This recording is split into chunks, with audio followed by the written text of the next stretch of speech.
And for a lot of us, there's often that one thing that we can focus on that can really transform your lives.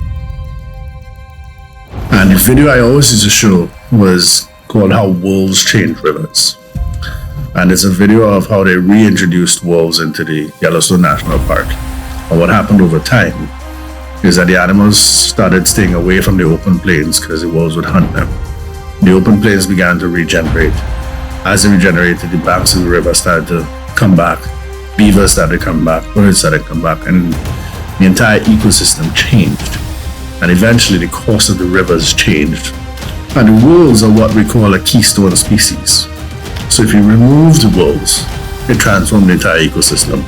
If you introduce wolves, it transforms the entire ecosystem. Beavers are similar to that. Bees are similar to that. So bees and beavers are keystone species. Yeah. So what are the keystone actions that we need to take and really focused on that take us from where we are to where we want to be?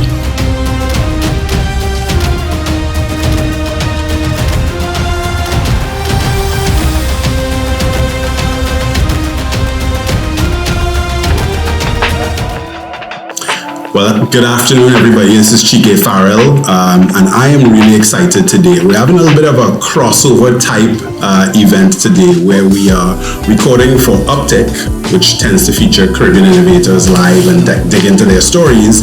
We're also recording for a new podcast that's getting started called Sustainability in the Global South, where we also explore themes related to, becoming more sustainable, building more sustainable organizations. So today I'm excited to have Keita Demming. It's great to connect with you again in this environment. We've been able to connect offline as well and have some good conversation. And online. And online. And we have a ridiculous number of similarities in common and similarities, which I'm sure we will get into a couple. But welcome. It's good to be able to do this in person. Very good. Good to be here. Great. Well, one of the things that's always so interesting for me in these conversations is to dig into the origin stories a little bit, right? One of the things that we have in common is spending a lot of time in Canada. I was there for undergrad. You studied in Canada, but I've also lived there for much longer. So we're going to talk a little bit about, some of your journey and your path, but why don't we maybe to switch it up a little bit, let's start with what you're doing now, because you've done some really interesting things, launched a book, you're doing some really interesting things in the consulting world. So let's start with that and then we'll go back in time. Yeah. So right now I'm really focused on getting entrepreneurs to start playing the long game. So what I found in the work we do, we usually work with entrepreneurs and usually coming to us to drive revenue and measurable results. So what we realized we were very good at is helping them close the gap between strategy and action, which is the name of my book, Strategy to Action. And we got good at that because we'd come up with a framework that helped them do that, because number one thing we believed in, and our research showed us, was that the single biggest differentiator between high performers and average producers is the time frame or time span in which they think, plan, and act. And most of the people we were working with, often when they came to us, our number one job was to raise the level of their gaze. Mm-hmm. So a lot of the work that we're doing right now is helping companies of various sizes and in various situations really look at how do we make sure that the strategy that we have is being executed in a way that helps us win in the market. And then we end up doing a lot of business development work, teaching people how to have conversations that lead to action. Yeah, I love that. And so you're doing this within the Covenant Group, right? So tell us a little bit about Covenant Group, and and I know there's a lot of interesting pieces of it, but tell us a little bit about that. So the Covenant Group is 25 years old, started by Norm Trainer, and he started in the financial services world. He was a very successful insurance advisor, salesperson at that time, and realized that his real passion was around training and development and coaching. And he started the Covenant, and he called it the Covenant because the Covenant means the promise. So the promise that we keep when we meet our clients, we promise whatever it is that we agree on. We don't do contracts, we do covenants, because it's rooted in law Ours is rooted on an ethical principle that we will deliver on what we say we're going to deliver on. So that's why it's called a covenant group. And the tagline for the covenant group is redefining performance. So we've always been focused on performance in some way, shape, or form. And in our world, we look at three levels in everything we do. We start with mindset. We then go to training, coaching, and action. Okay. So the common denominator in everything we do is action, right? Mm-hmm. So what's the action you're taking as a result of this? And it's actually surprising the number of ways in which mindset plays into it and then eventually redefines the action that people are taking on an everyday basis. So I'll give you an example. I have many clients who are, I shouldn't say many, but I have a handful of clients who are in AA of some kind. Okay. And when I listen to their stories, the one action of not drinking anymore absolutely transformed their lives. Huh. Okay. Right? And for a lot of us, there's often that one thing that we can focus on that can really transform your life. So I'll give you, it's a long way of telling the story, but I used to teach kids sustainability stuff. Yeah. And the video I always used to show was called How Wolves Change Rivers. And it's a video of how they reintroduced wolves into the Yellowstone National Park. And what happened over time is that the animals started staying away from the open plains because the wolves would hunt them. The open plains began to regenerate. As they regenerated, the banks of the river started to come back.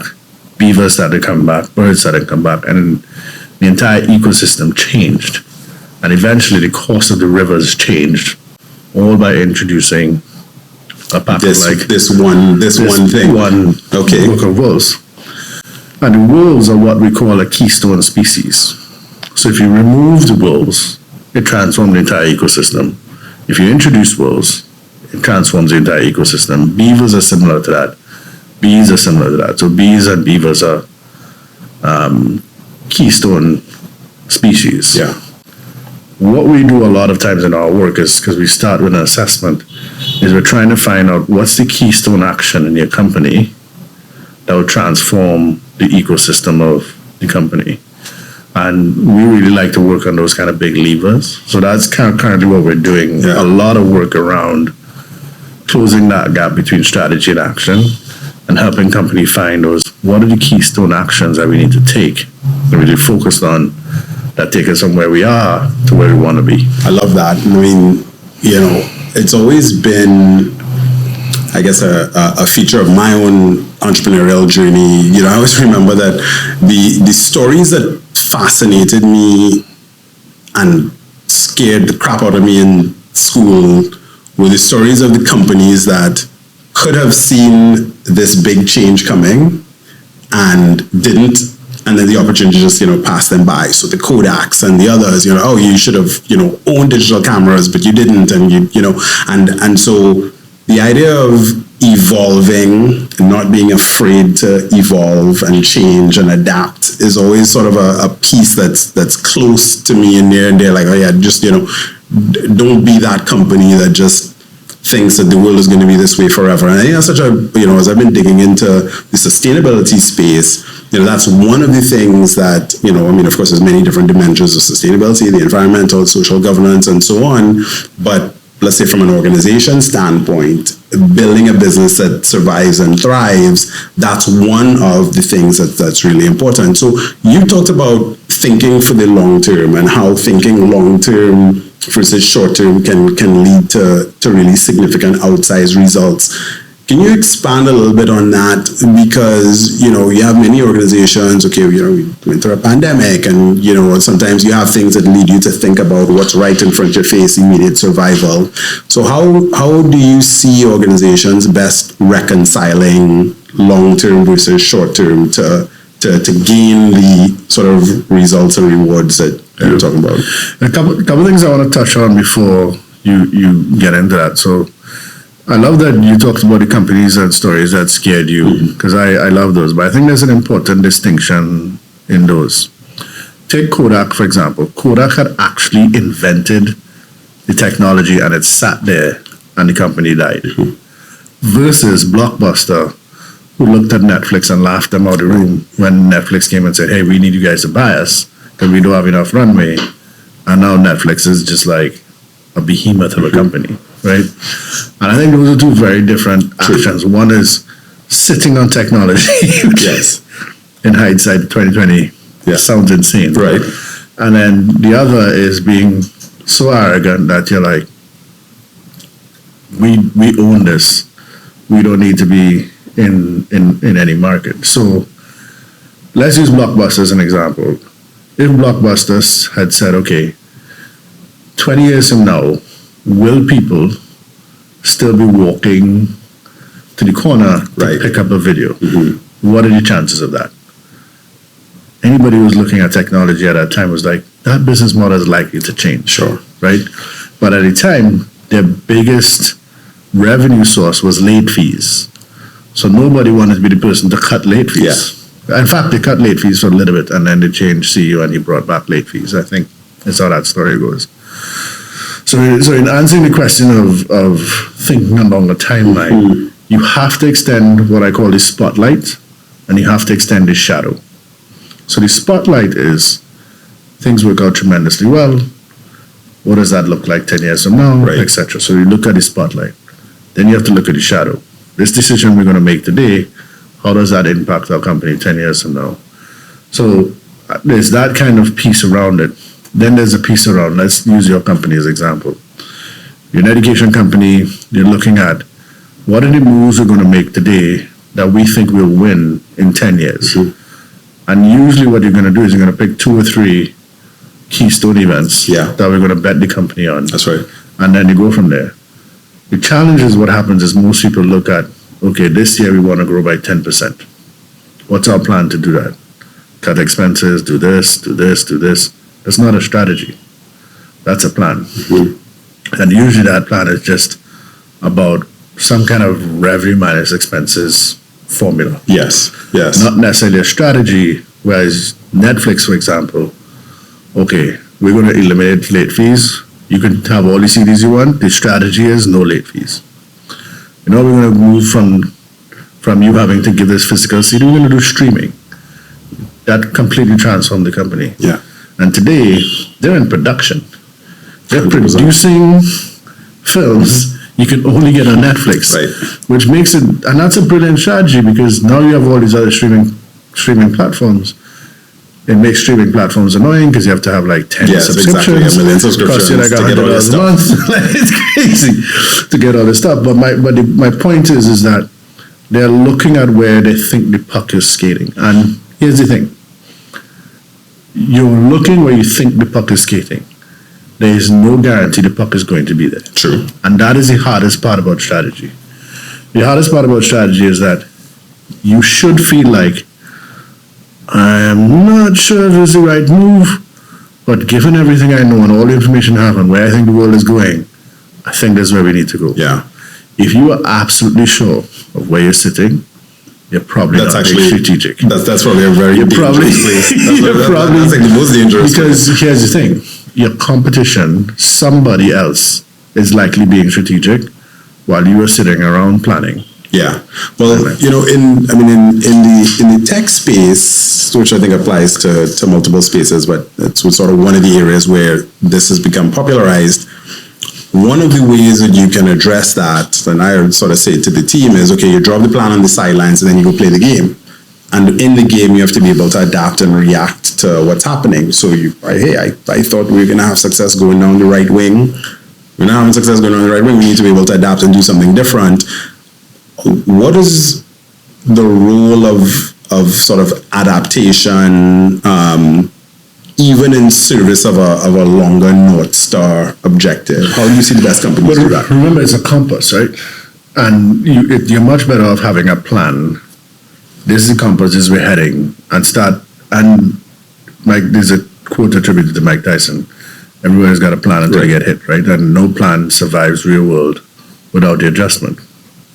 It's much better to have a plan for 10 years out than to have no plan and you're consistently adjusting every 5, 10, 15 minutes. So, for example, look at COVID is a good example of that. When COVID happened, the first thing we did with our clients was said, So, when COVID happened, one of the first things we did with our clients is that we said it's very easy to look at this as a threat. Where are the opportunities for you in this scenario? Yeah. The reason we did that with a lot of clients is because we were looking at companies who all they were looking at was their bottom line. Mm-hmm. So they were cutting costs, etc., all kinds of things. I can think of two companies in particular.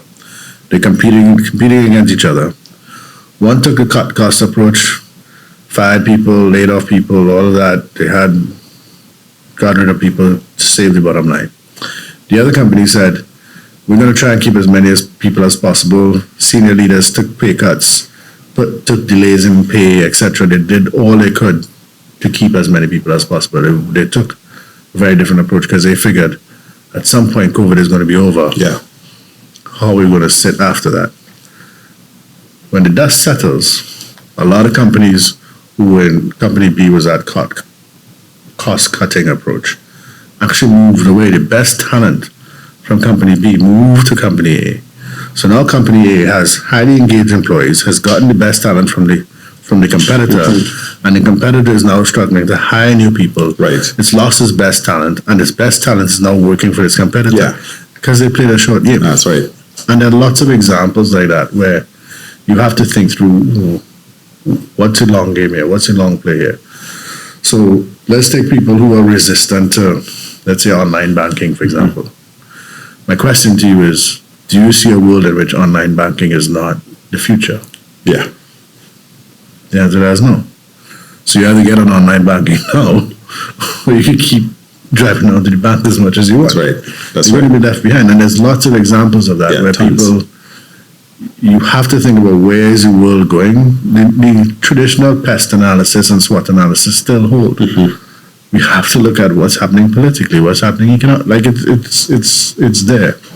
And I think a lot of us, we're caught in the hamster wheel, and we don't take the time to reflect on things, so we end up reacting and not responding. Yes. Yeah.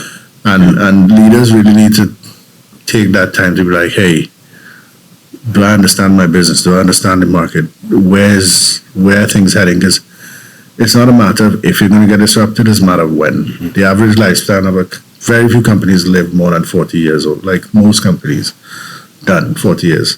Average lifespan of a company is something like 8 years. Sure. Right? So your company, if you have a company that's lasted 5 years, congratulations, you did well. Because statistically, it's hard to do. That's right, 100%. Well, I want to switch tacks a little bit and go backward. You are, a Caribbean person who spans worlds because you operate in, North American world, you operate in the Caribbean world. So let's talk about where you started. So where did you grow up? You grew up in Trinidad and Tobago, but where in Trinidad and Tobago? And let's talk a little bit about school. What did you study? And, what was some of that path? I'll try and tell a short version of the story, but I basically grew up in Chaguanas, and for people who don't know where that is or don't live in Trinidad, I grew up in the middle of a cane field, quite literally. They cut out a cane field and put a housing development in there. So we used to go and steal sugar cane, eat it and cut it and all that. It was great stuff. But one of the things that I found that was defining about how I grew up was that there was a soccer field or football field close by. Mm-hmm. And I always found the soccer field was so equalizing. If you had cleats or you had shoes or whatever, no matter what your parents' situation was, how much money your parents had, etc., the best football player is the one who starts and the one who gets the glory. And I loved how that leveled the playing field. The challenge with that for me was that through soccer, through football, I met people from all walks of life. Yes. And they became my good friends and stuff. So part of that is I ended up being living in the gray zone of life for a while, where I had guys who were good friends who were getting into extreme trouble. I never got super deep into it, but I was close to it. And in Trinidad, you end up seeing how inequity could be life or death, and is life or death for some people. Some people were making choices that I didn't have to make. So I didn't make those choices, right? And that, I think that became a really defining thing for me. And it's still defining because on this trip to Trinidad, two of the guys I grew up with, best friends in high school. One of them he sat next to me in primary school. So he sat next to each other in primary school, we sat next to each other in secondary school. He's in a very, very different place than I am today. He is working in a tire shop, struggling to find a job. I would argue in high school he was smarter than me, more athletic than me, all of those things, but life circumstances have led him to a very different spot. Another friend of mine, he spent some years in prison in the UK for smuggling cocaine, etc. And those are the two guys that I used to run with, right? Those my boys. No longer close to them, for life has just changed like that. And I kept reflecting on like, why me? Like, it's almost like survivor's guilt. Yeah. Or whatever. Yeah. But it was just, we had different opportunities, and I really believe that one of the things I'm very passionate about is how do we create more opportunities for more people so that there aren't all these seeds that are going on ground that's not fertile. Because if we have this ground that's fertile, and that way I grew up, I think has informed a lot of what I do, why I work in coaching, why I work in strategy, why I work with people development. I think that piece of how I grew up ended up being very, very important for me. And another piece of how I grew up is my mom ran a communications company. Started in our home, eventually got an office. I think came up to about 13 people in the company at one point. Right. Worked for prime ministers, worked for politicians, worked for major energy companies, etc. And there's one experience, there's a woman called Gillian Wall. I'll never forget it. They were doing a camp in Petrochin. Was it Petrochin? But anyway, one of the energy companies. It was called Point Fortin's Finest was the name of the program. And Gillian Wall came in and did a workshop on leadership development and training and stuff. And I remember I sat through that. In those days, I was just like the project manager organizing stuff, right? Mom, hi, I have to do that and do that. I knew that. And I watched that and I was like, that's what I want to do. Like that thing. Right. Whatever she just did there, yeah, I want to do that as a career. When I talked to Gillian, when she told me to talk to this person, and at that point I hadn't decided to go to secondary school. So that was kind of my first sort of foray into studying psychology and understanding people, studying coaching and all that. Because I've been studying coaching since I started university. Because I knew when I met her, I was like, that's what I want to do. Right. And then there were two other experiences where I was at YMCA and I did their leadership program, and I became a leader. And so that also made me become a facilitator and that kind of thing, that sort of thing. And then understanding, like, I don't know how to frame this, but there are some educational experiences you have that you no longer see the world in the same way. Right. And I realized that somebody can teach you a framework or teach you a story or whatever, and all of a sudden, instead of going from this lens, you go to that lens. And the classic example of that in my world is my dad built his dream house, right?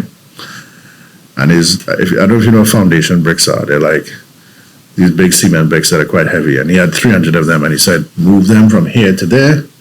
And me and my friend, he was a rugby player, so I played rugby. The first 150 bricks, we moved in an hour. Right. Easy. No big deal. No big deal. Right. Second 150, 3 hours. It was hard, slow, we tired, all that. And I went to my dad and said, Dad, you have two options in life, right? You know, in school where they do those math questions, if it takes one man X time to move Y number of bricks, right? How long will it take 2 men to move Z number of bricks? Yeah. You have a choice. You learn that in school or you learn that in real life. Dad, I'm ready to go back to school. Yeah. And that's how I went back to school. That's hilarious. I love that. No joke, but that's kind of my background of, I had a and another piece of that I think has really influenced me is I did primary school, part of my primary school I did in San Fernando, at Point of Pear. So I had South friends in San Fernando. I moved to Capital Roman Catholic, which was a very rough government school. So that was a very different experience. My brother and I used to fight every day, no joke. Like, Yeah. and we fought because what these two fellas talking like, while they're talking like that, because we came from a private school. So we didn't speak Trinidad dialect. So we used to me and my brother was fighting every day. Then I went to school in San Fernando, and I played Harvards, I did all kinds of things in Port of Spain. So one of the things that I think is unique in how I grew up is I understood San Fernando culture and the nuances that come with that. I understood Shiguana's culture, the nuances that come with that. I understood Port of Spain culture and the nuances that come with that. I never did anything in the East, which is probably why I had so many rivalries in the East with sports and stuff. But that's probably not true. But I felt that was important because I understand different aspects of Trinidad in very different ways. Because it's almost like different worlds, right? Yeah.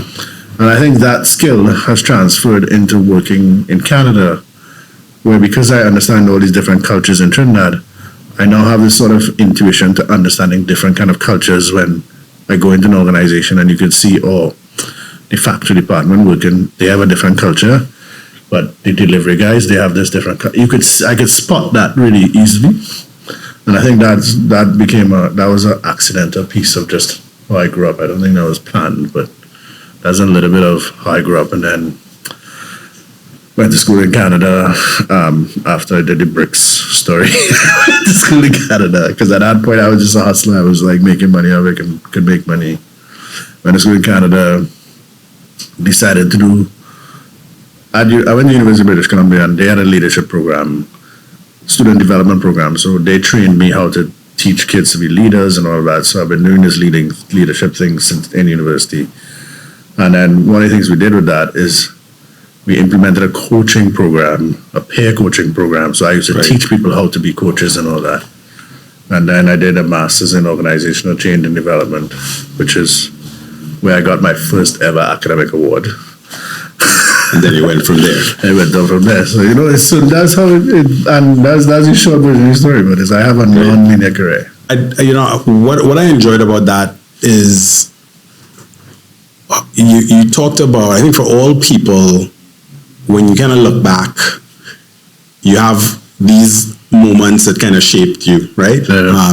And I think we probably both believe that you're also continually evolving as a person anyway, but there's some things that, you're like, oh yeah, I was going down here and little tweak, and sometimes it's a little tweak and sometimes it's a big left turn, right turn, but you can really get something from the steps. And I think one of the things you were telling me, offline that was amusing is that you had this passion for coaching and teaching. You did a PhD, you really wanted to teach, in that mode, but here you ended up doing it or finding a different way to coach and do it, which is also funny because I think it's what happens to a lot of us in life too, right? So how did that, how did that left turn happen? I hope my wife forgives me for this. The real story of how that happened was I was doing my PhD. I wanted to become a professor. I wanted to spend my life teaching young people how to think, how to do whatever. That's what I thought I would do. And I have courses that I have developed that may never see the light of day, but whatever. When I finished my PhD, after you do a PhD, you have to do a postdoc. You have to do a postdoc for a bit, and then you can become a professor. Right. And in that time. So I went to this postdoc position I got, and they offered me $35,000 a year to supervise 5 students while we were going to be studying precarious work, which was the irony of it. And I came back, and first of all, when I went to that job, I thought I was going to a part-time job because I'm living in Toronto at this time. There's no way you can survive in Toronto on $35,000 a year. It's just not happening. Yeah. And I go and tell my wife this, and she's like, look, before you take that job, I'd rather you be a stay-home dad. And I'm like, cool. So I'm not taking this job. Because by the time you pay for daycare and all of that, I'm basically working to pay for daycare. She's like, you have a degree in education, just stay home and take care of our kids. At this time, we don't have kids when she says this. I'm like, cool. Then I go out and I say, you know what? I want to go and I still apply for postdocs, and I start to go out and do the entrepreneurial thing. My first contract is a $30,000 contract for 3 months' work. Okay. My second contract was $120,000 for 6 months' work. I was like, and that was the end of that. Yeah, And that was the fire one at that point. No, that's a different direction. That's the real story of how I ended up going. And there were some serendipitous things that happened where my first clients came very easily and came through networks and luck. And I wanted, luck is where preparation meets opportunity. Yeah. So I had a bunch of preparation and an opportunity presented itself. I was the perfect person for it and all of that. So I think sometimes you do things in life that you don't know how they would end up benefiting you. A good example of that is when I finished my PhD. So backtrack a bit. When I was at UBC was one of the first people or first universities to do a TEDx event. Right, this is University of British Columbia. University of British Columbia, okay. Yeah. And I just loved that format. And the minute I saw it, I'm like, this could transform my country. Yeah. Like I just saw it and was like, this is amazing. Because I had already been into TED.com then. I was watching TED Talks. I was actually teaching a course at University of British Columbia and I used TED Talks and then this is early days of TED. This is 2008, 2007 maybe. Yeah. And I knew deep down that TEDx could have some kind of impact on the Caribbean and Trinidad.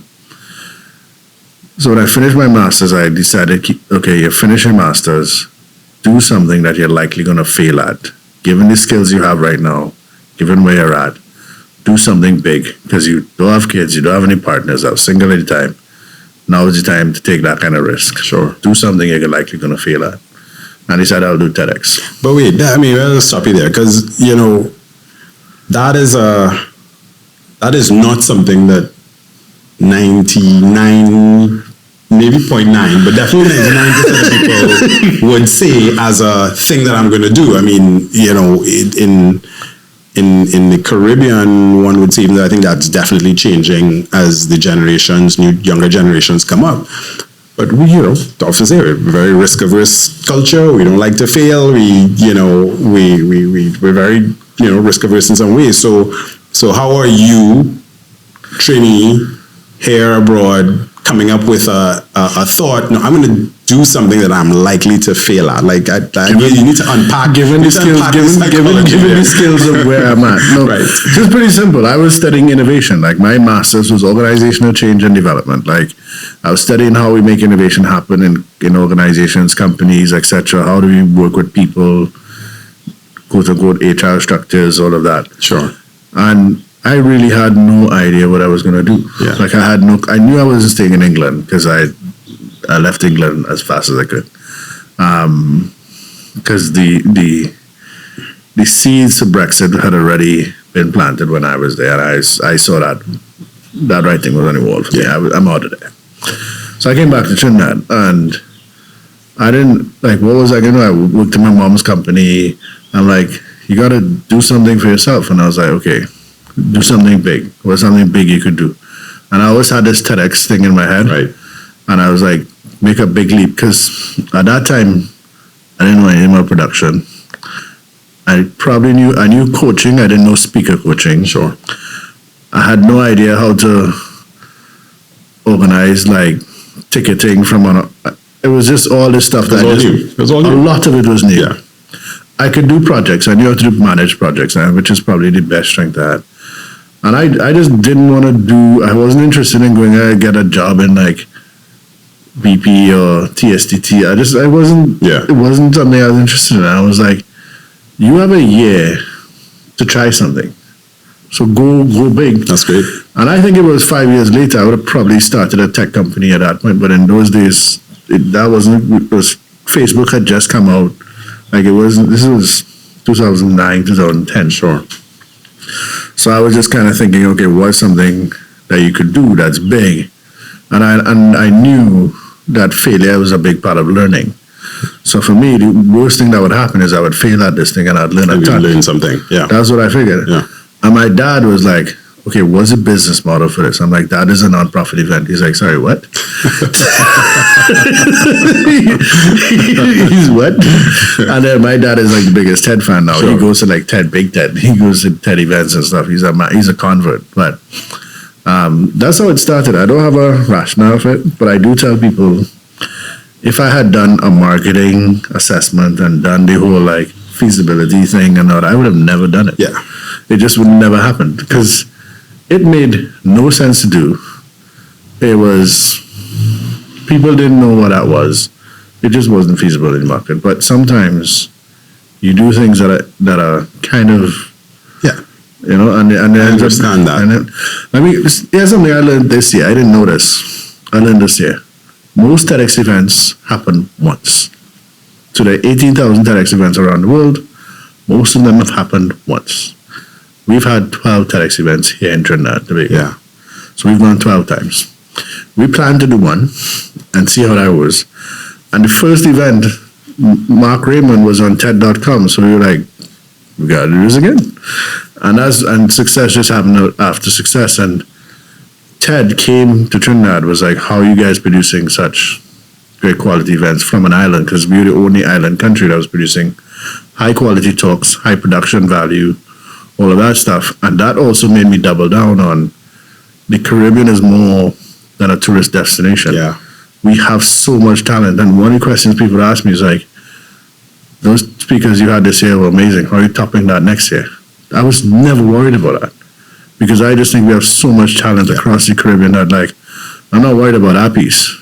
I'm worried about the funding side of it, like how I'm going to get people to, but that ended up taking care of itself. So luck is where preparation meets opportunity. And I don't answer for you why I took the risk, but I did. Right. No, well, I love that. I mean, that is how, you came across my radar initially, because I moved back to Trinidad like right around the same time. So I think I was here when you did the first one or the second one or what have you, and kind of seen it grow and evolve, and it really was an amazing thing. And I like what you said about, I didn't know that was the background or hit, like intentionally willing to take a risk, but it's true. Like sometimes in life, doing something where you just take a risk and you don't know what you don't know, and you haven't thought it through perfectly, because as you said, if you thought it through all the way, you probably wouldn't do it. So sometimes just that like irrational, I'm just going to go try, take a swing and go, can lead to amazing and beautiful things. And so I love that part of the story. I want to come back to, you said like you were in Vancouver, you're like, oh, you know what? This could have impact. Why, you spend time in Canada, you spend time in Trinidad. Why is that important? Why does that matter to you as an individual, having impact? Like what, we talked about it offline, but tell me a little bit about that. I don't know where my patriotism comes from, but it's strong. Like I have a big gaze. I'm in Toronto, but I have a big gaze looking back. I probably read more news than most people. I'm probably more on top of the politics than most people, because I'm just like, I see so much potential for the Caribbean. I used to be, there's so much potential for Trinidad. I've now expanded that. There's so much potential for the Caribbean. That's the right way, yeah. That it's disappointing to me that when I come back and I see basic things not working, I'm like, this is an easy fix. And there are kind of two ways to take this, right? So there are people who say, we've inherited a colonial system and it was designed for us to fail, and that is true. And then there are people who talk about, well, there's so much corruption and we'll never get things, and that's the way things are, and there's some truth to that. But I don't care. Mm-hmm. It's fixable. Let's figure out a way to fix it and solve it. Because when I come to Trinidad, I go anywhere in the Caribbean, I go to Barbados, I go to Jamaica, there's a beautiful thing that I can't describe in the culture of this place, of this region. Like my brother, a free diver, and he says to me always, I live where you vacation. Right? There's something beautiful about it. If we could make this place similar to like a New York, in terms of, not New York, like a Canada maybe, a Switzerland or Finland, because things are not necessarily working in the US, I know. But if we could make it in a place where things are working, basic things like you go to a telephone company and you want to pay a bill, the system is not down. Like just basic things like that should be working. I don't know where that passion comes from, but I have a real desire to fix these things. It's a strong. I studied change. Yeah. My master's was in change management, right? And I'm doing change management every single day. So that probably additionally frustrates me, where I'm doing work in North America that we could be doing here. Sure. And largely, the reasons we're not getting it done is because this system is working for a group of people who are working against making those changes happen. So, and it could be simple things like, I don't know if this is true, but let's say you have licensing office or whatever. Some people getting paid on the side to speed up licensing, They will sabotage stuff for you to digitize that, because that you're taking money out of their pockets. Yeah. So they were actively working against it. I've heard stories of you put computers in the police stations, they accidentally throw T on the keyboard so it doesn't work. Like, there's sabotaging things because the system as it is right now is working for a group of people. Yeah. But it's not working for the population. It's not working for everybody. And I don't have a good answer for why I have this drive, but it's there. Yeah. It's a monkey I can't shake. Yeah, I love that. It's on my back. Yeah, hey, I understand it, and I feel it. Hey, we have something special in the Caribbean. I always say the same thing, and I mean, I'm really personally as well, like very passionate about seeing this part of the world, the people, the organizations, be more globally competitive, be more sustainable, be more influential, and sometimes it's just there, and you just you just have to live with it. I want to segue. Kind of come back to sustainability. Like I said, I personally have been on this journey. I don't consider myself, some dyed-in-the-wool sustainability expert, but I am reorienting this phase of my career to areas related to accelerating the sustainability transition. And the more that I have spent time on that, I see that as, again, not a Trinidadian thing, not even a Caribbean thing. It's actually maybe more so a global South thing, right? Africa, Latin America, Caribbean, and beyond. We were joking around earlier on, early in your days at TedX, you wouldn't have bottled water that was in plastic bottles, and you would do things that were in some way around sustainability. Because it's so broad, there's environment, social government, all these things. Different people, different parts resonate with different people. I've heard you talk about inequity a couple of times, so I'm not sure if it's that. What areas are you really passionate about around sustainability in a Caribbean context? So I might take you on a tangent here. And I might take you in a direction you may not be thinking of. So number one, my number one thing, my book is think about it on the long term, right? So there was a period of my life where I did climate modeling.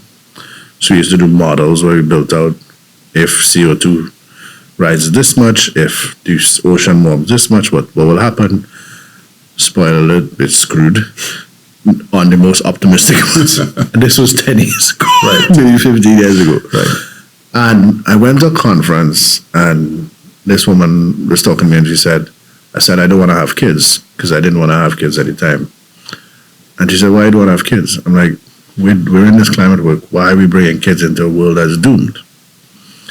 And she said, I know you like business and the startup world and venture capital world. She's like, is that correct? She's like, yes.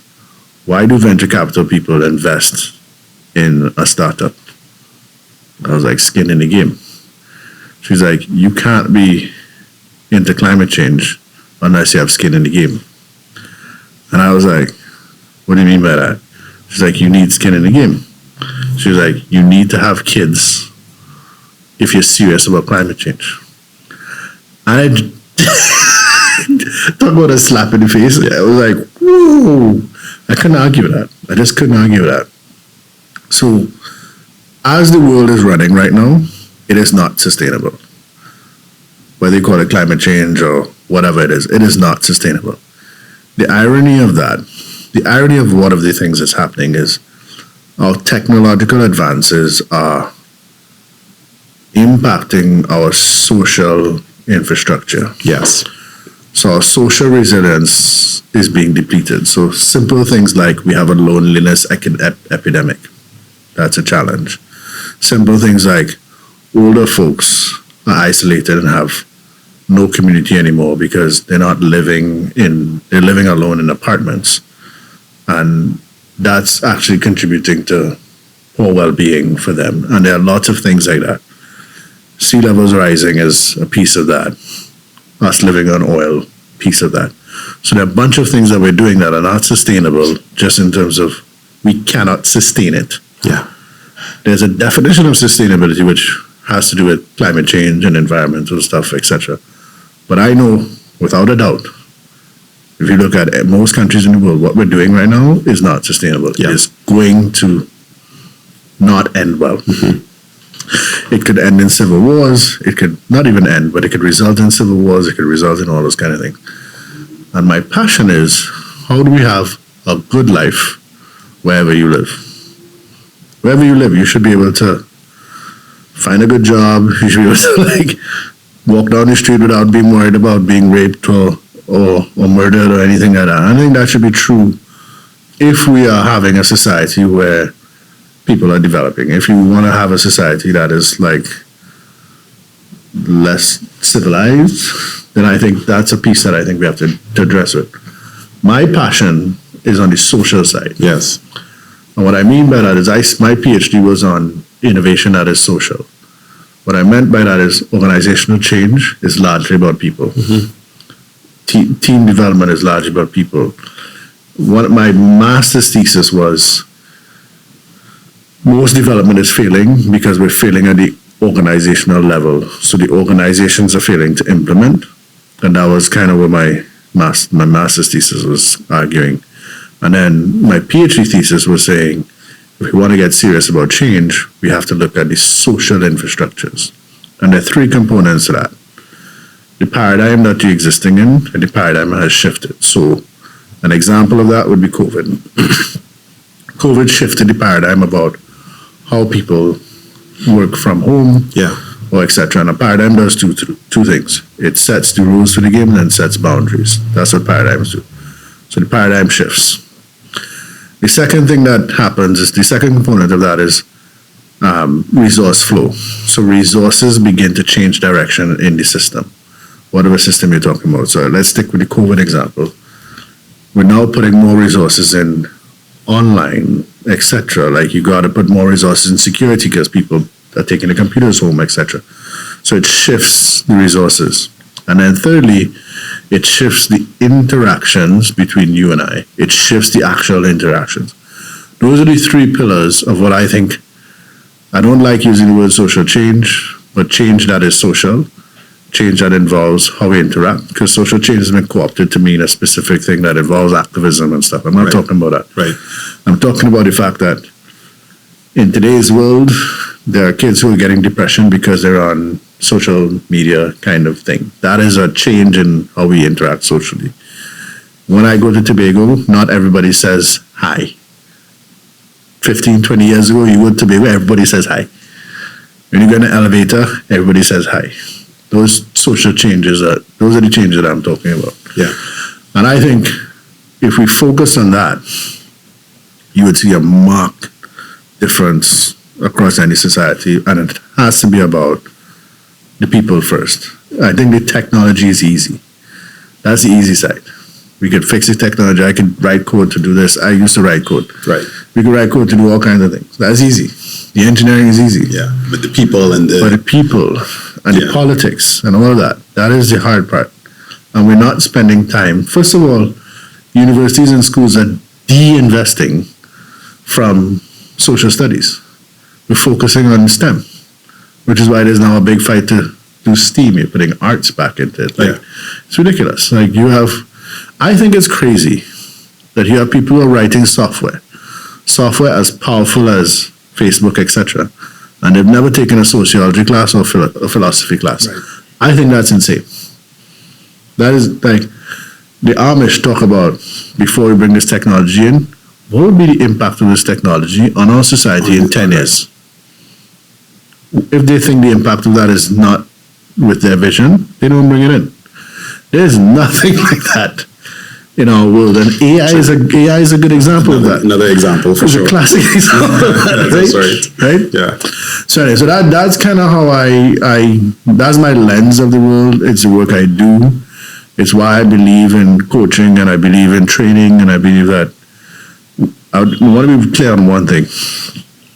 I do not believe that if I teach you this particular thing, it results in behavior change. If I take you to a course, therefore you are changed. I do not believe that. Simple. Yeah. It is far from that simple. Yeah. I think change, especially human behavior change, takes time, takes exposure. You have to be going at it over and over. And if we're doing it on a large scale, we have to invest in it. And we're not investing. And when I say we, I'm not talking about the Caribbean. I'm just talking about globally. Right. Globally.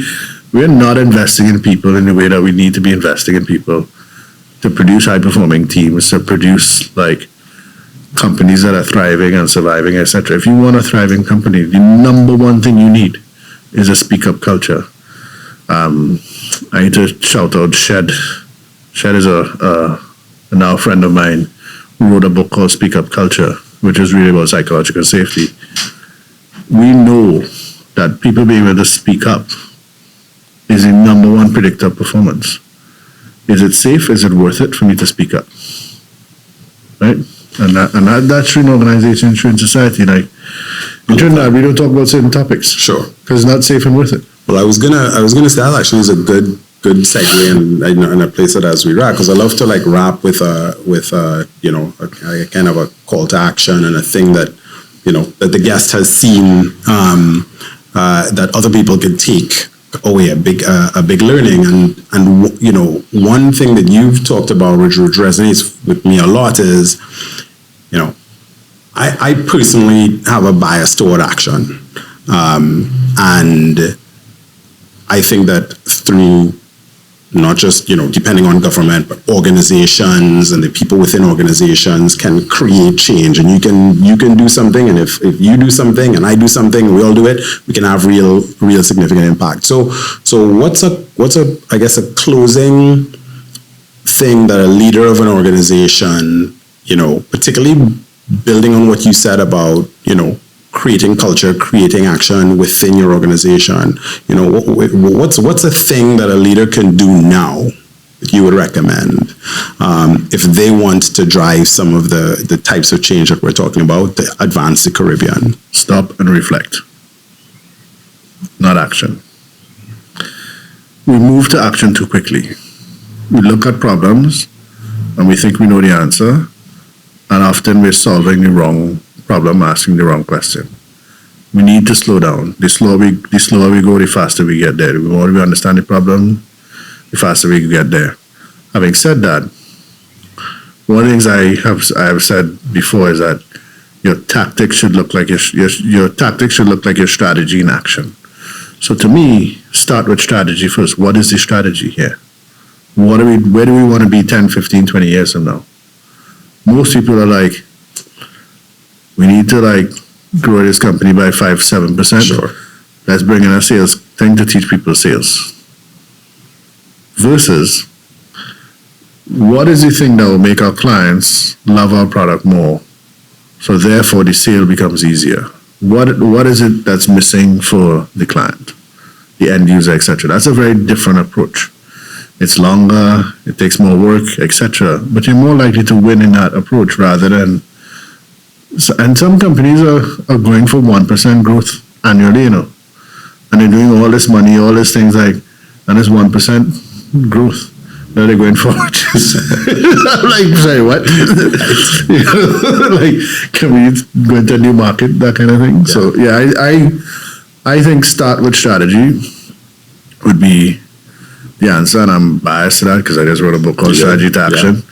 Yeah. But I genuinely believe that, which is why I wrote the book. Because I think you have to start with strategy and then make sure that everything you do is in service of that strategy. So yeah. Well, that's amazing. Well, I want to thank you for taking some time to, come and, share some of your experience, share some of what you're working on, and give us some of these points. I love that. Stop and reflect. and make sure that the actions you're taking are in service of strategy. That's a great place to end. So I appreciate your time. I'm looking forward to seeing all the great things that come out of the book, and encourage folks to check out Keita's book, From Strategy Strategy to Action. Strategy to Action. Thank you. Awesome. Cheers, man. Nice one.